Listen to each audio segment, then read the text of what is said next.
So 1899 is arriving on Netflix very soon, and after loving Baran Odar and Jantje Friese's Dark, you can say that I'm really excited to check out what they do with their new show. I haven't done a video on 1899 yet, and I wanted to discuss some of the reasons why I'm looking forward to this, relating that to some of the things the creators have said about the show, and ultimately why I believe it can be as great as Dark was. Before I get into it though, if you want to see all my videos on 1899 when it releases on Netflix later this year, then don't forget to support this upload by giving it a like rating, subscribing to the channel, turning on your notifications, and following me on social media via the links in the description. But without further ado, let's discuss why 1899 can be another brilliant series from the creators of Dark.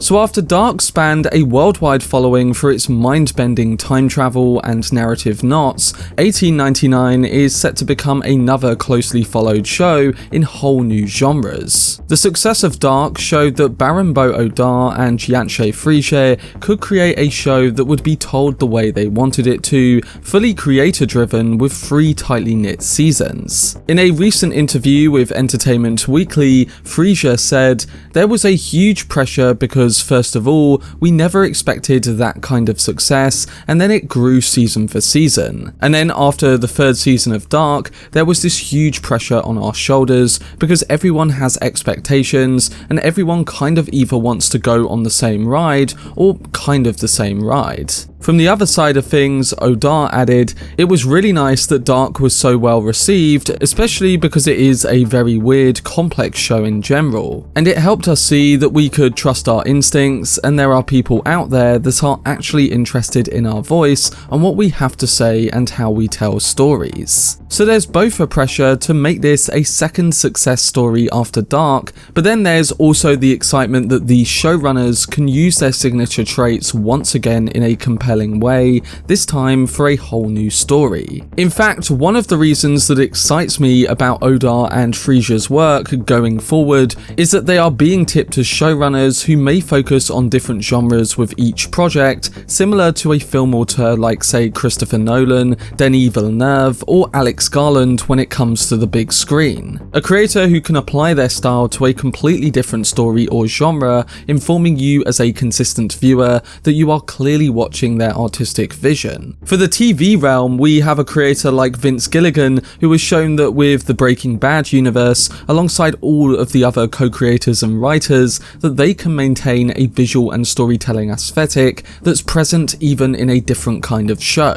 And I personally think that 1899 can be that show for these creators to really cement their artistic vision across multiple projects and genres. As a fan of the fascinating structured storytelling of Dark, it's exciting to go into their new show anticipating how similar traits will work with a new story, but then also all the new things that they can bring to it too.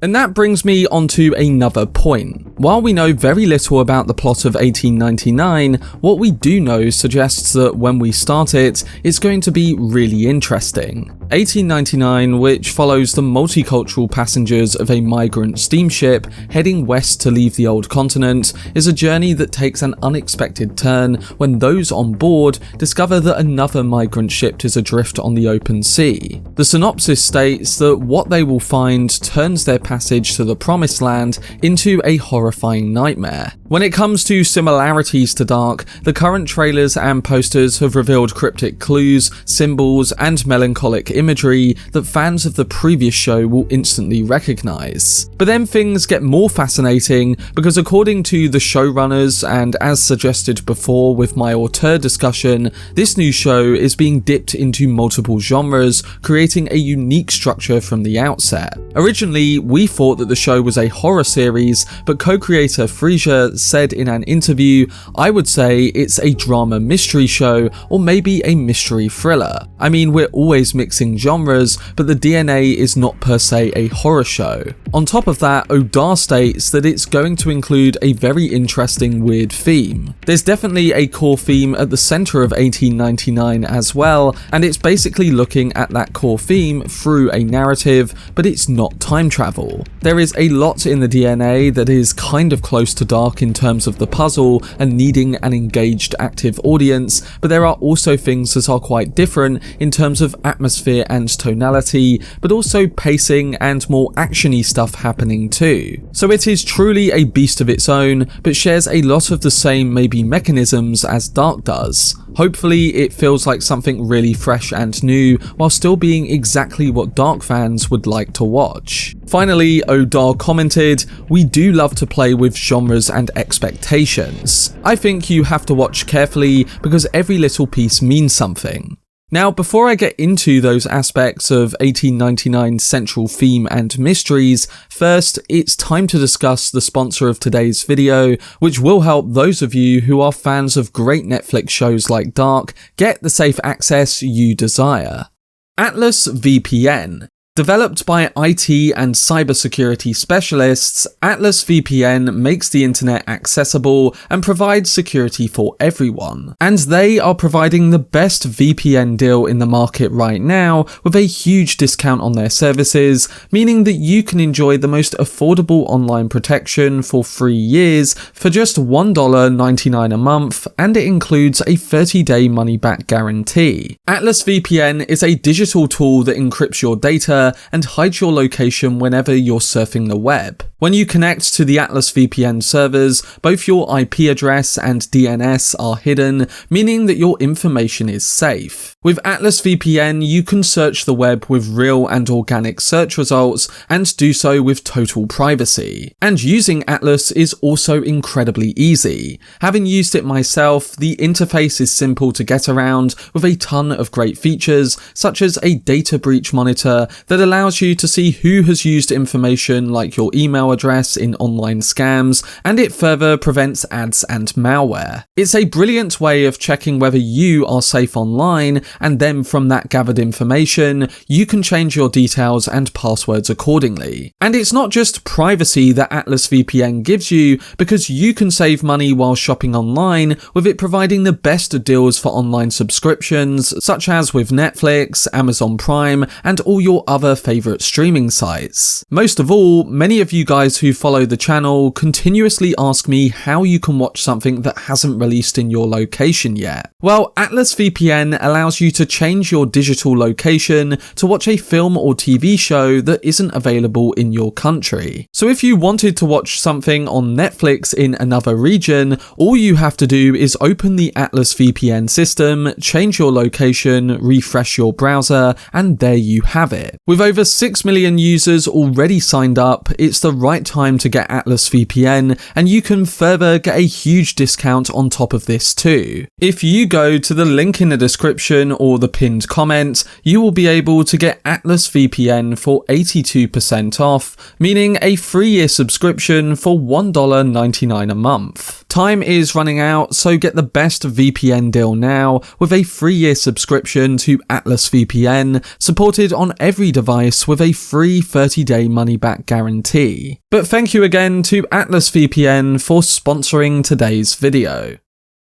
Coming back to the promising mysteries of 1899, what we've seen so far suggests that it's going to go deeper than we could ever imagine. The 1899 poster itself is one that has us speculating further about what the theme could truly be, showing a ship about to descend down a triangle pit in the middle of the ocean, adding to the mysterious Bermuda Triangle myth that could play a big part in the story. Again, it's a 3-sided symbol that may relate to a 3-season arc of this show and follow in the footsteps of the symbol in Dark. We found out that this symbolized the cave's closed time loops, with each loop being 33 years apart, with the past affecting the future and the future influencing the past. Friese and Odar were asked about whether the symbol in 1899 has links to the structure and overall theme of the new show, and they said, "It's definitely an association that a lot of people have. But is it the right one? You will have to see." So like Dark, I'm guessing this show's triangular symbol is only going to add in building out the mythology, and it again links to their previous work with symbols and objects, tying into the central characters of this new story, and then eventually into the main theme that's on display. Friese said, "Slowly you build out your own mythology and set of rules. It's really a long process."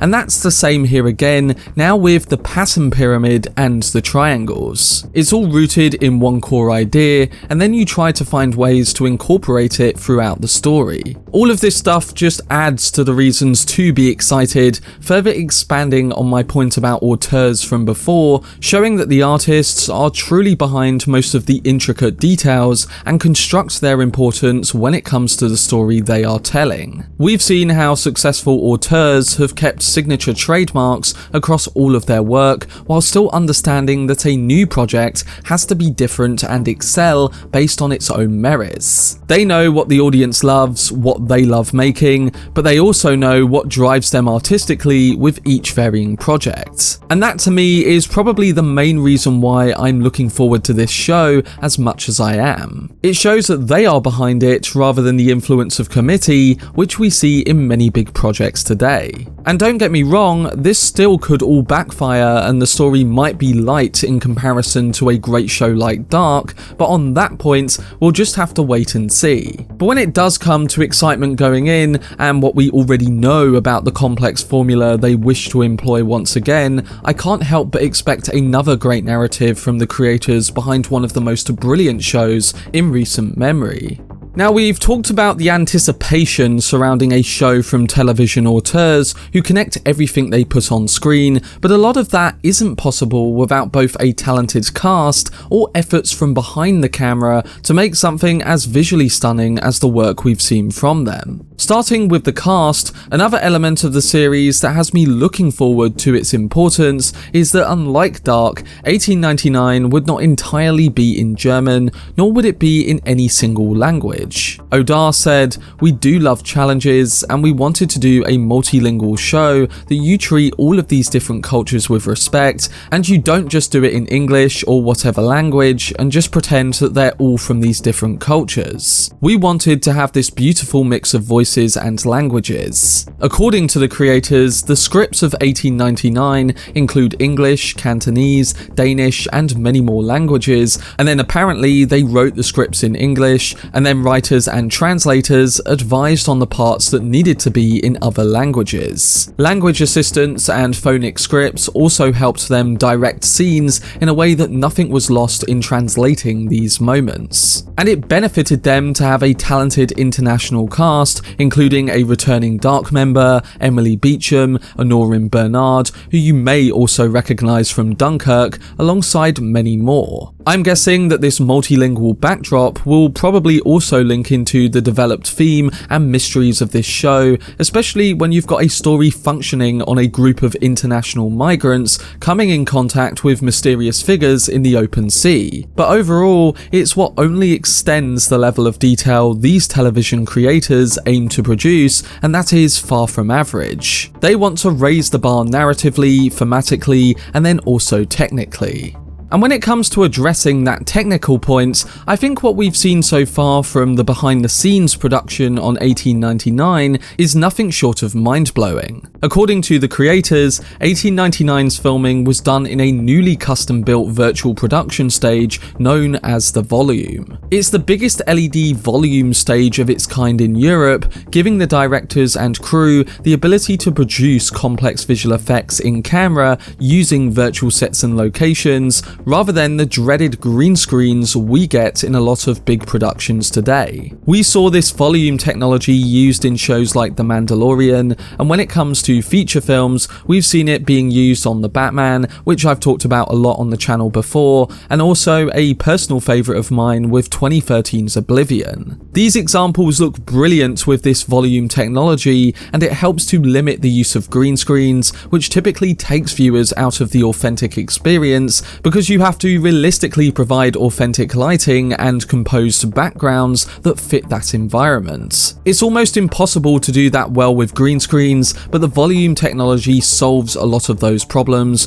creating realistic sets for the actors and making the shot look realistically composed. The creators hate using green screens, and they made it clear that during COVID, this technology was helpful but also difficult to use at the same time. Odar said, "It's definitely not easier. We prepped a year to get there because it is a beast that you have to understand, but you can create huge worlds with it." With reference to how they captured the ship's dining room scenes, he said, "It's actually just 4 pillars and a couple of tables and a couple of extras. And the rest is just virtual, even with digital extras, which we used for the first time. We could create a huge dining room only with the volume tech." So just like Dark, the creators are focused on taking risks to build something just as cinematic and technically astonishing, with tools that make certain frames look all that more authentic. The methods they are using are more attuned with what a theatrical auteur would do, and to me, that shows that they truly put their heart and soul into every element of a production. What we've seen from 1899 so far looks breathtaking, and honestly, I can't wait to see how they push the bar of TV further, using a completely new story, other genres, and technology. But that was my video on the potential of 1899 on Netflix. According to the creators, if the first season of 1899 is successful and lots of people tune in like they did with Dark, they aim to make it another 3-season mystery puzzle for viewers to find the answers to. They said, "The way that we approach development and how season 1 is ending, you kind of want to have another one. So hopefully, ultimately, that is happening. That's how we laid it out as a plan, and let's see if the world agrees." Of course, we'll all soon find out if that's the case when 1899 releases this November, but just from considering their previous success at writing, the longevity of their stories, and the effort being put in behind the camera to capture all of this, it makes me think we're on track to receive more greatness from them with this new show.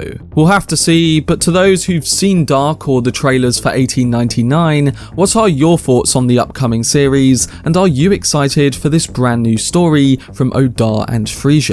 Let me know down below in the comment section.